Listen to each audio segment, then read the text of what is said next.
So here we go. Good afternoon, everybody. Happy Wednesday. Welcome to episode 17 of The Drop Set. My name is Darren Starr, your host. Thanks for joining us. Everybody out there in Facebook land, we are broadcasting this live as well with some really, really bright and washed out video. Yikes, it looks a little rough, but that's okay. That's okay, so do I. This will also be on YouTube soon as well, so lots of ways to watch. You can listen through iTunes, Google Play. You can listen directly off the website. We got all kinds of stuff, all kinds of ways to hook you up. So lots on the agenda today, so I'd say let's just dive in. So if you are watching out there in Facebook land, you can see I am broadcasting from the new 5-Star Physique headquarters from the basement of our house in Knoxville, Tennessee. The decor may leave a little to be desired. You can see behind me, over there is the that's like the TV area. So we've got our big ass TV up above the fireplace over there, also known as the Game of Thrones den. Way back behind me, you can see we have our band practice space set up. We've got our little PA back there, my keyboard, a couple of mics for the singers, etc.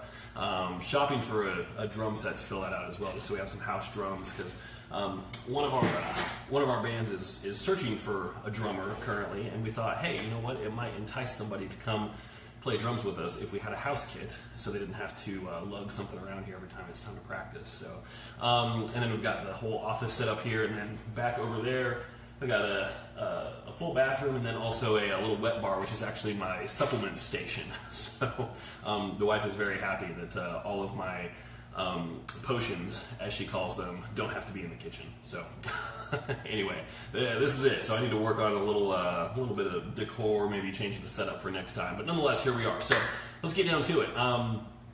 We have a few topics I want to cover today. There was, I meant to pull this up before I started recording, but there was an article that a client shared with me about it was on the New York Post, and it was an article. Here we go. Yeah. This was from August 14th. This was just about a week and a half ago.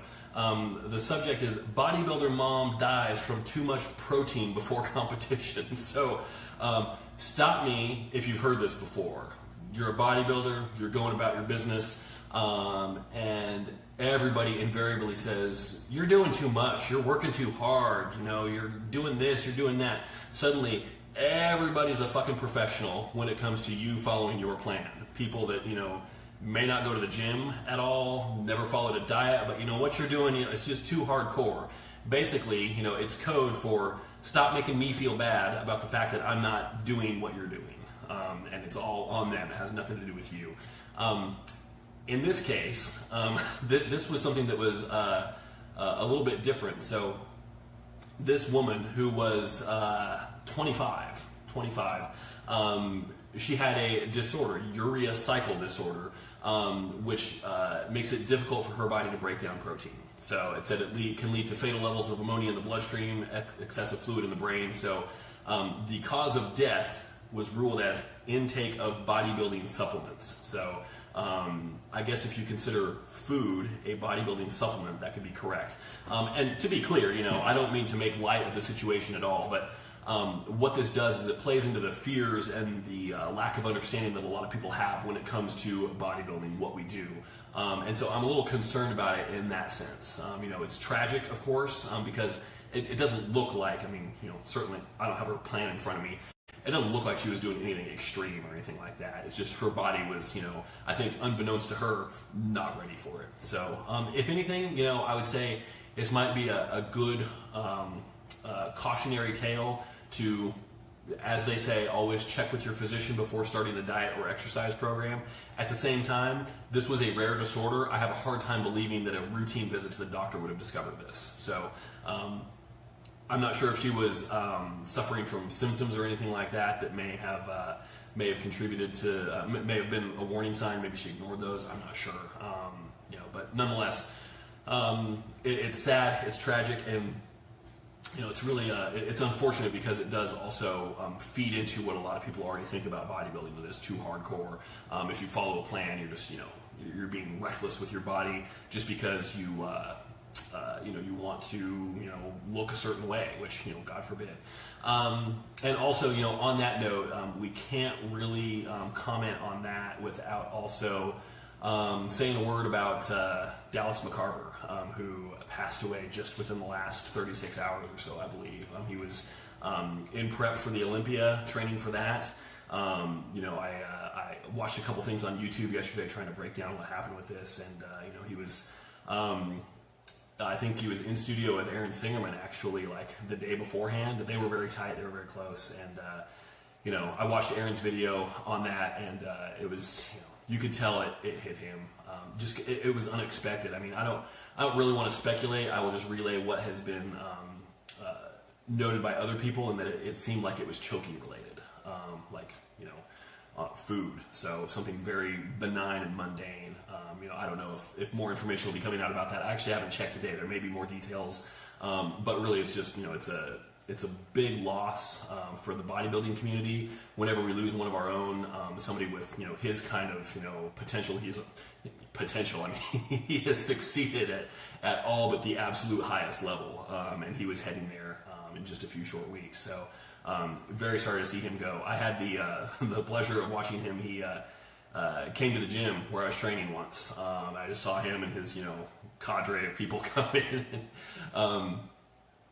They were going through a workout. I didn't even notice it first, not because I was so in the zone, but just because I'm Captain Oblivious in the gym.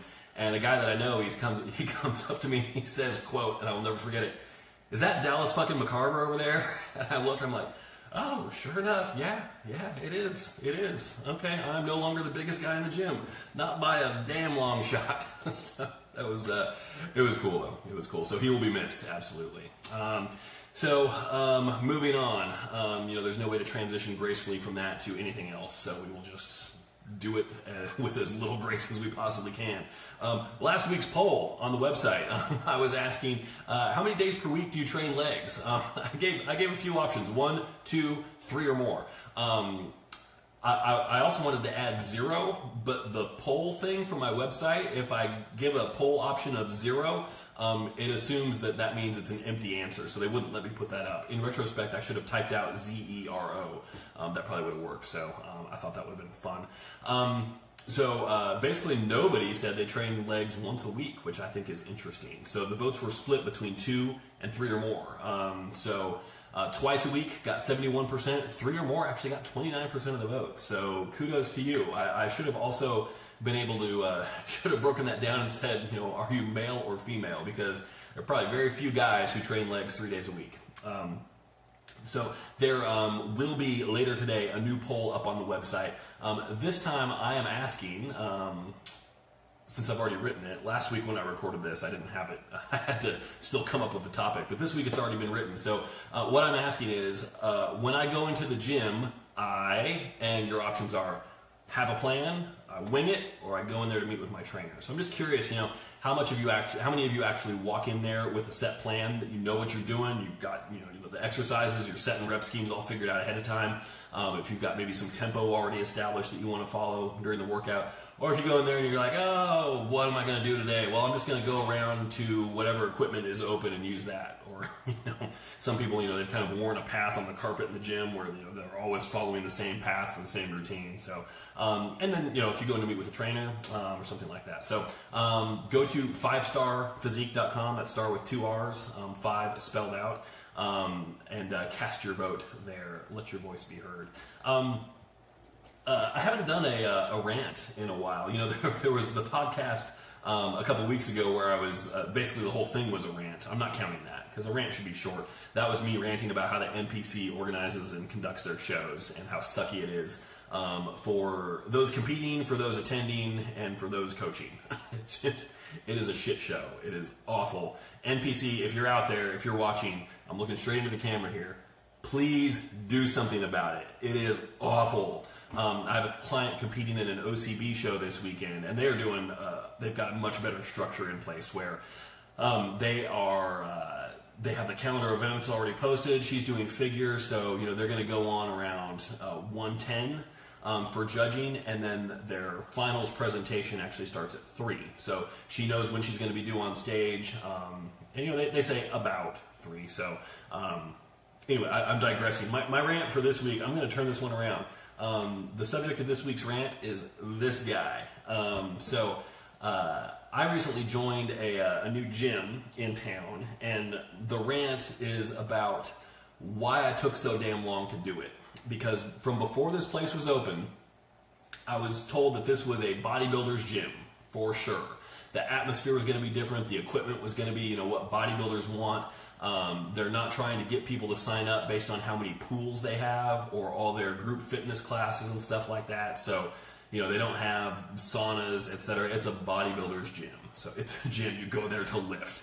I held off just because I'm like, whatever, it's out there. It'll take me an extra 5 minutes to get there every day. So, Darren, I'm looking at you right now. I'm looking at me in the camera. You're a dumbass, and you should have gone there a long time ago because it is awesome. So it's Armor Gym in Knoxville. Great place. I have no affiliation with them other than the fact that I go there. The equipment that they have really is top notch. So pretty much everything I could have ever wanted. Except I have noticed they do not have an anterior tibialis machine, so I think I can make do without that. They actually have an assisted glute ham raise machine, a weighted sissy squat machine, several varieties of leg press. They've got the Strive plate-loaded leg extension and leg curl machines, which are awesome because they allow you to overload either the mid-range, the beginning, or the end range of the range of motion. It's awesome. And they got just everything you could want. Very cool stuff. Very adjustable. So anyway, that's the rant. I'm a moron. I waited too long. I should have gone there a long time ago. So... So we've got two main topics that I want to cover this week. So how are we doing on time here? Come on, Darren, keep on track. Keep on track. Okay, we're about 12 minutes in. We're doing good. So both of these, I'm flying without a net on both of these. Oftentimes I like to outline this just to make sure that I hit all the bullet points, but I've talked about these at length with clients many times, so I feel pretty well versed on these. The first one that I want to talk about is strength versus size. Training for strength versus training for size. Are they different? Can you do one without the other? How should they be different if they are? And, spoiler alert, they're very different. This is coming from a guy who has never in his life dedicated a significant stretch of training to strength training. I've always trained for hypertrophy. And, to be fair, that may be to my detriment. So I think more variety in my training would be good.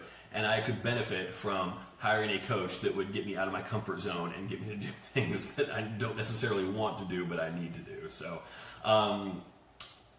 the modalities for training are very different. So if you're training for strength, your goal is to move weight. If you're training for size, your goal is to fatigue the muscle. And I can't really break it down any more simply than that. Example, if we're doing a bench press, first of all, if you're training for strength, a barbell bench press is really, people equate training for strength to powerlifting, and that's fair.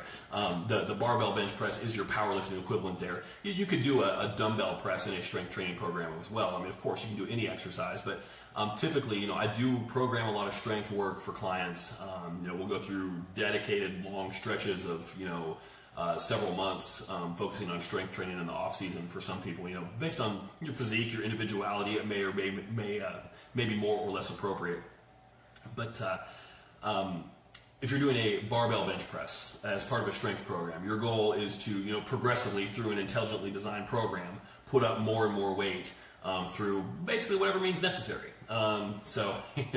Obviously you're going to be using, the shoulder, you're going to be using the chest, you're going to be using the triceps, your main movers, you're going to be engaging the core, you're going to be kind of pushing from the back, so your back will be engaged as well. It's basically, while it is a bench press, it's a whole body lift for the most part. Now, if we are training for size, why do we do a bench press? Well, we do it to target the pecs. So everything else be damned, don't worry about how much weight you're moving. Worry about how much you're fatiguing the pecs. That's what's important. So the way that you set yourself up on the bench is going to change significantly. The grip that you use will change probably a good bit. The way you treat the bar when you hold it will probably be different as well. Certainly the weight is going to be significantly different. If you're training for size, you're never going to want to go as heavy as you can. Certainly not all the time. It might be fun to max out every now and then, but if you're going as heavy as you possibly can, you are doing that at the detriment of muscular fatigue. You're turning it into a brute force, whole body kind of exercise, which, time to time can be fun. That can't be the basis of your training, though. That's the big difference between training for strength and training for size. The two are not mutually exclusive. You can be a big and strong dude, but I think it makes the most sense to not try to train for both at the same time. Because if you do, your improvements and increases in either one of those columns is going to be slower. And for a lot of people, for some people, that's okay. They can roll with that. Most of us, though, we want to see a more pronounced increase. We want to see something grow. We want to see the numbers go up. So if you dedicate and throw yourself into one of those versus the other, it's certainly going to be more effective. If you go all out into a strength phase, especially if it's, for example, your first time doing it, you're going to see huge increases right off the bat, just because there are several things that go into strength training. It is first and foremost largely a brain exercise. It's training your neural firing patterns to basically learn how to do the exercise more efficiently, understanding that it is a skill, and your skill of that exercise needs to develop. So initially, when you first start doing, a squat, a deadlift, a bench press, an overhead press, whatever else might be in your strength training program, it's your skill development that leads to the increase in weight. Not that your raw strength output is necessarily increasing, it is, but that's not accounting for nearly as much of the increase in weight that you're going to experience. So just by hitting the lift more frequently, studying your form and trying to improve it, that number, the weight that you're capable of doing, in a strength program, you're rarely going to try and just hit your 1 rep max all the time. There are many different programs to go to, many different programs you can follow, but a constant 1 rep max effort, no, that's a bad idea. That's not a good way to approach it. But you're going to see those numbers go up for sure. If you are, also a key component to a lot of strength programs is accessory work. So that's a chance to, not go just raw strength, like that's a component of your workout, but then you're training for accessory as well, because you're trying to grow the muscle, because if it's larger, it's capable of more output as well. And if you're doing those two things in concert with one another, you're growing the muscle, and then you're learning more effectively and more frequently how to get that muscle to fire. So when it's larger, there's more of it to fire, so you're able to put more weight up. So when I do strength programming, I do favor things that focus more on accessory work. Something like a small off program where there's little to no accessory work, it has its benefits, but it's frequency and just overload basically. So your skill development is there, and that's where a lot of the improvement from that comes in. It's one of those things where you follow the program and one of two things happen: you either get stronger or you die. So maybe overstating things a little bit, but you'll feel like you die basically, and it will crush your ego. So, but that being said, I do tend to favor the ones that have accessory work, just because, hey, first and foremost, I'm a bodybuilding coach. I do strength programming as well, but I think even during strength work, we should have a focus on aesthetics. I don't train a lot of power lifters who look like refrigerators. Those big dudes that are basically just rectangles. They're great power lifters, but they aren't my clients.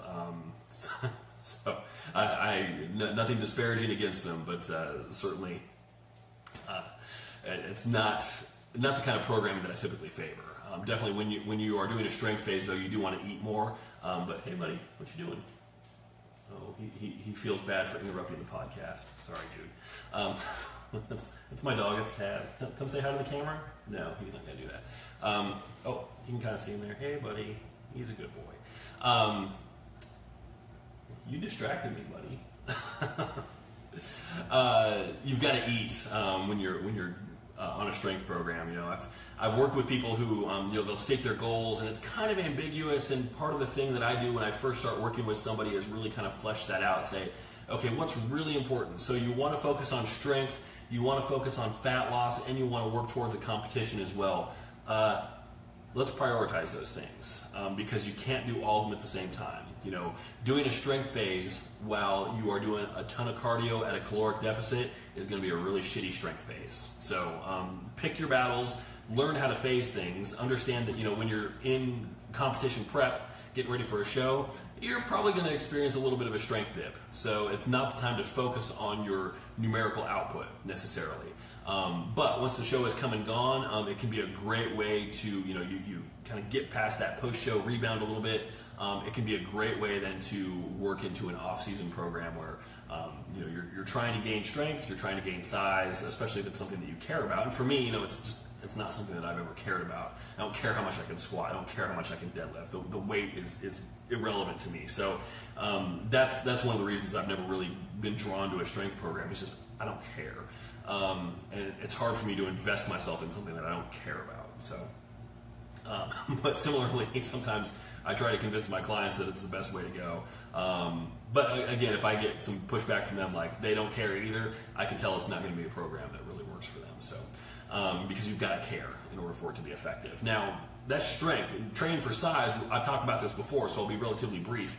It's all about generating as much muscular fatigue as you possibly can. The weight that you use to do that is largely irrelevant. I say largely just because there has to be enough weight in there, there has to be enough resistance to help generate that fatigue. If you just do isometrics all the time with no weight, great, but you got to have a little bit of resistance in there. So I will always push form above all else.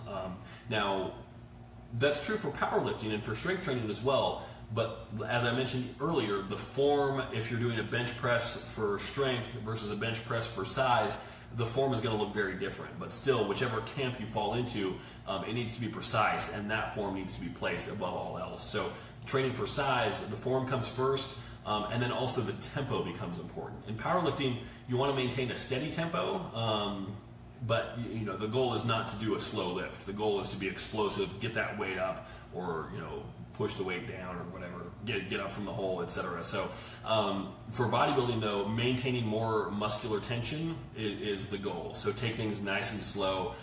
Your rest period should be shorter.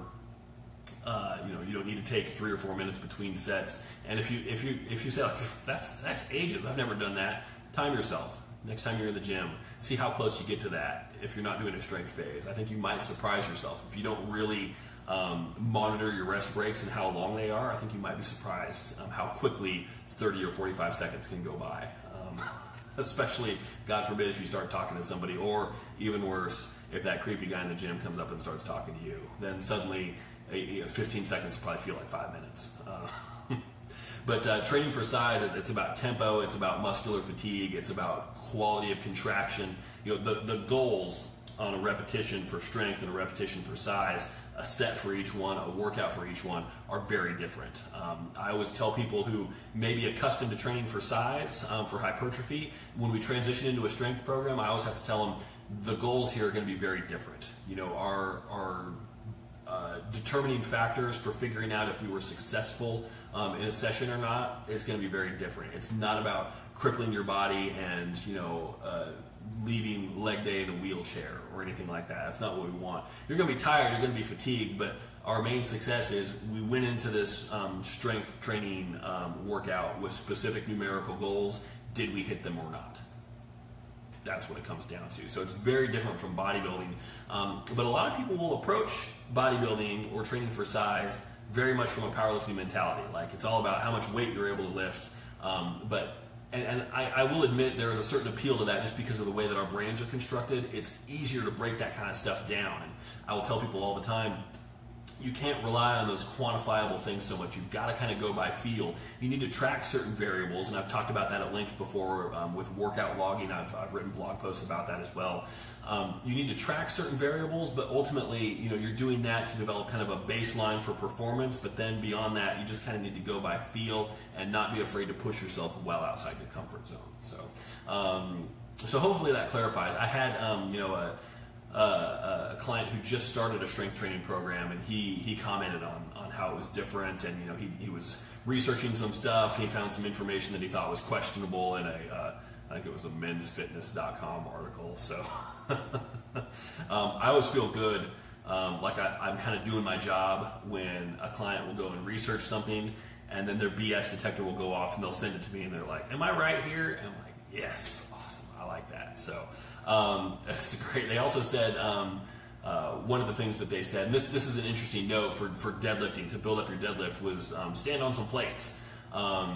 Which what you're doing there is you're performing a deficit deadlift. It changes the exercise. And there's a school of thought that says, the only time you deadlift from the floor is at a meet. Other than that, when you're training, you always do a deficit deadlift, because a deficit deadlift is harder. So if you can deficit deadlift 315, then when you take those plates away and you do a deadlift from the floor, suddenly 315 is going to feel like 255 because you're accustomed to pulling from a lower position. And so there's some validity in that. Now they were encouraging things like, it sounded more like a 4 or 5 inch deficit, which for most people is just a really bad idea. I think that's reckless advice.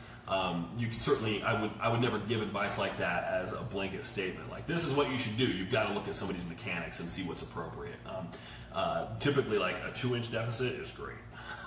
I did see something at the gym the other day though that I thought was funny. Speaking of standing on plates, so there is some validity in putting plates under your heels when you squat. So it elevates your heel, it shifts things forward a little bit, and puts a little bit more emphasis on the quad. Especially if you're doing a front squat, it can be really great for that. I've done it, I actually did it today with Romanian deadlifts actually. So it helps get that stretch in the hamstrings when you do that. I'm talking like 10-pound plates, something that's like an inch or so. So not anything tremendous, not anything huge or anything like that. But the one thing that I saw in the gym the other day, this was a couple weeks ago actually, that was funny, is somebody was trying to do that, but instead of putting their heels on the plate, they put their entire foot on the plate. So they were basically just standing an inch above the ground and squatting. And it took every fiber of my being not to go over there and say, what the hell do you think you're doing? You're making yourself taller and then you're squatting, but you're not changing anything. I mean, your foot is flat on that plate. I mean, just think about it for one damn second, please. I was actually getting angry just at the stupidity being demonstrated here. I'm like, what does that do? In what universe does that seem like something that's reasonable to do that's going to change anything at all, other than maybe change your perspective? I don't know. It was odd. So under the heels, yeah, there's some validity in that, or even under the toes. If you want to shift things back a little bit, you could do that. That's less common just because for most people that creates a balance issue. But flat-footed, standing on plates, I mean, just think about it for a second. Okay, so that's strength versus size. So the other topic that I wanted to cover here this week is a big one, and I've actually been giving this talk to a lot of people lately. So if you're one of my clients and you've heard me give this speech before, you can just go ahead and sign off right now. But the topic is stress management, and it's worth, I just saw it, the number of eyeballs watching this video just went down, so I think somebody took me literally. So we're talking about stress management here, and it's a big topic. Hold on. My chair keeps sinking. It's a big topic just because stress impacts everything. And for some people it's really clear, for some people it's less obvious, and I'm not sure why that is. I think some people might just be a little bit more intuitive, and sometimes it's just easy to know when you're stressed. Sometimes, however, it's a little trickier. You may not realize that all these things are adding up, but I always make the analogy of stress being like either a bucket or a balloon. So there are good types of stress and there are bad types of stress. So the good types of stress would be, the short-term stress of following a caloric deficit if you're attempting to lean out. You don't want to do that long-term for, years on end, because that's going to create problems. But, for something that's, a few months long running at a deficit, great. That creates a little stress in the body. That's what causes the body to change. The stress of physical exertion caused by a workout is great stress. That is stress that we want. That's stress that we want to maximize, actually, because that is potential for growth. So that's great. Now, other kinds of stress, financial stress, family, relationships, work, etc. If you have a dog that keeps peeing on the carpet, Bella, I'm looking for you. Where are you? Okay, she's asleep over there. Any kind of stress like that could certainly do the trick. The problem is that all of that stress goes into the same place. And so here's the analogy, wait for it, If your bucket overflows or if your balloon pops, that's bad. And that's the breaking point for people. So that's no good. And so that's no good. Understatement of the year right there. It's not a place where you want to be, for sure. That's when you start to feel these things like, blood pressure rises, just inexplicable anxiety, lack of sleep, lack of appetite. I've certainly been there before, in the past, not to get too deep into the weeds and turn this into a therapy session or anything like that, but past relationships, when they would turn south, I would find myself in a place where it's like, a week, 2 weeks go by and I can barely eat anything at all. And it's stress. I mean, your body responds to that stuff, and it's a very real thing. And to deny or kind of downplay the impacts, to minimize the impact that can have on your body is dangerous, but it's also it's counterproductive, because your body is giving you warning signs, albeit in a very not useful kind of code, but it's giving you the signs that, hey, you got to fix something here. So get off your ass and fix it. So what I like to equate is, that's when the water is boiling. So what we need to do, the first thing is we don't need to get that water back down to room temperature, but we need to get it to stop boiling and just get down to kind of a more aggressive simmer. And one thing that can be really helpful for that is a cortisol blocker. So cortisol is your stress hormone, so as you get stressed, those levels go up, and what we need to do is kind of something to bring them back down. Now, a cortisol blocker is not the end-all, be-all silver bullet of solutions for this, and certainly long-term, it's not going to make a dent. But in the short term, it can be that thing that gets your water to stop boiling, or your blood to stop boiling, and turn the temperature down a few degrees. So it can be helpful for that, because if you can just get out of that boiling stage, suddenly, things will normalize a little bit. You can feel a little bit more in control, a little bit normal. Your brain slows down a little bit.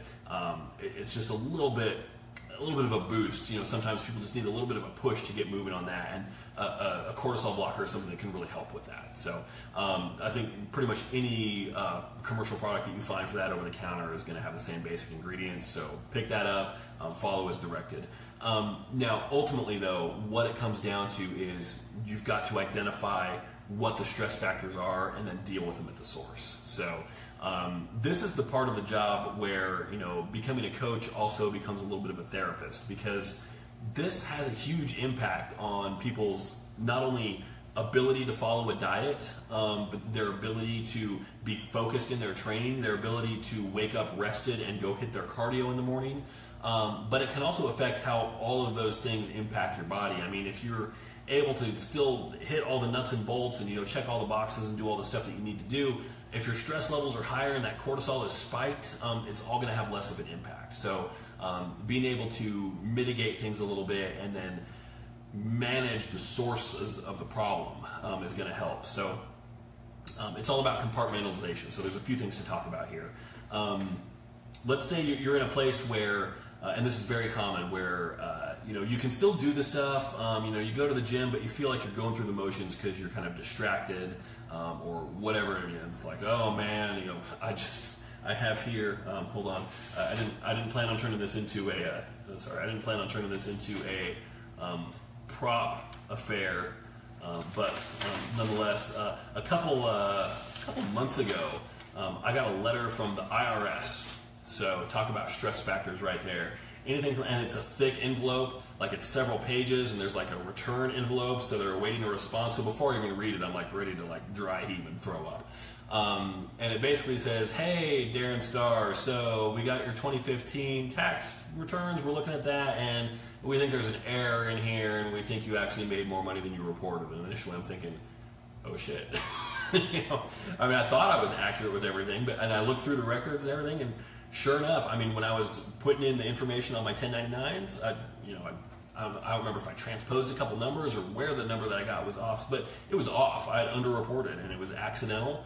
I know you're all out there like, yeah, sure, it was accidental. It was. Scouts honor, hand to God, it was accidental. It wasn't off by a tremendous amount, but it was enough where it's like, this is going to lead to me having to pay some extra. So I started off, my first tactic was to go into a dark room and cry.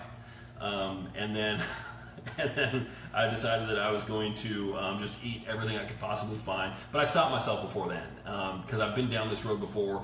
I've talked with people about this many times, and I decided to apply it to myself. So I'm like, Darren, okay, we'll do the dark room and cry step. We can do that. We can get that out of our system, and then we're going to tackle this shit head on. So that's when I pulled up my records, and I just took whatever action I could. So, and in this case, it was, printing out the documentation that I had, showing them what I had, and really all they needed was confirmation, like, do you dispute this or what? And I think it was actually what it came down to was, they said that I had made X, but that I had reported 0, which was, I don't know where they got that. And so I sent the thing back. I'm like, no, I didn't report 0. I reported this, which, oops, it wasn't what I was supposed to report. That's where the honest mistake came from. But I'm like, okay, put this in the mail, send it off, etc. And, okay, at that point, I did my best to put it out of my mind. Like, there's nothing else I can do on that, so I'm not going to let this ruin the next, several weeks until I hear back from them while I'm stressing about this. So compartmentalization. This comes back to something that I read in the book was 7 Habits of Highly Effective People. They talk about creating a sphere of concern and a sphere of influence. So over here, the sphere of concern, this is all the stuff that you worry about. And over here in the sphere of influence, this is all the stuff that you actually have the ability to do something about. Where those overlap and coincide is where you direct your action. That's where you put your effort. And that, continuing to think about that and reminding myself of that all the time, it really just lets you let go of things that are out of your control. So, at that point, my sphere of concern was IRS crap, having to pay, extra money in taxes. I don't want to do that. Is this going to make me get audited down the future? Is this putting me on some kind of list? Do they think I'm a terrorist now? Whatever. I mean, who knows where my head was going. And then over here, my sphere of influence, what I can do, okay, I can respond to their thing, overlap, and that's what I did. I responded to their thing, and then it was just out of sight, out of mind. I forgot about it, actually, until this letter came 2 days ago. Amount due, 0. Thank you for your response to the notice we sent about your taxes. We're pleased to tell you that the information you provided resolved the issue in question and that our inquiry is now closed. Hallelujah. So that was great news. So it's not always going to turn out like that, but it was a happy ending for me. So managing, compartmentalizing, sphere of influence, sphere of concern, only direct your energy. Your energy is valuable. It's one of the resources you have that is not infinite. So spend it wisely and put it where it needs to go, where it can be most effective. The other way in which compartmentalization can help you is by, you go to the gym and you find yourself in this situation where, you're just kind of going through the motions. You're doing a workout, but you're just distracted, etc. Think about this. Compartmentalize. You go there. You know this is something that's important. You've established a goal. You want to work towards this goal. This is a critical phase in working towards this goal, the effort that you put in during these workouts. I know, you do enough of them. You do 300 of them a year or whatever. So, you have a few crappy ones, whatever. It's not the end of the world. No, it's not the end of the world. But if you can minimize that and have fewer crappy ones, you're going to make more progress. So the big thing is, you've invested the time to go to the gym. You've blocked out the next hour anyway, so you're going to be here. Make the most of it. Spend a minute at the start of the workout just focusing on breathing, clearing your head, and putting yourself in a space where you're envisioning what this workout's going to be like, and forget about the other stuff. If something kind of creeps into your head, just, nope, get out. This is not your time. I'll have plenty of time to worry about you once this workout's done, but for right now, this is my time. Make that time for yourself and make it count. So if you can do that, I think you will find it's certainly, that is another one of those things that is a skill that has to be developed over time. It's not an easy thing to do, not by any stretch. So, but try it. Make the effort to give it a shot and see what happens. Dean leaves a comment. Shitty internet will not let him listen in. Sorry, Dean. It'll be available other ways. So. But you've got to compartmentalize and just recognize, yes, it's a skill. Don't expect it to be perfect the first time you try it, but don't give up. Try again, and then tackle those things that are causing the issue. So if it's a relationship issue, talk with the person. If it's a financial issue, sit down with your bank, financial planner, whatever, come up with a plan of attack. You know, a business advisor if you need to, you know, find ways to grow your business, etc.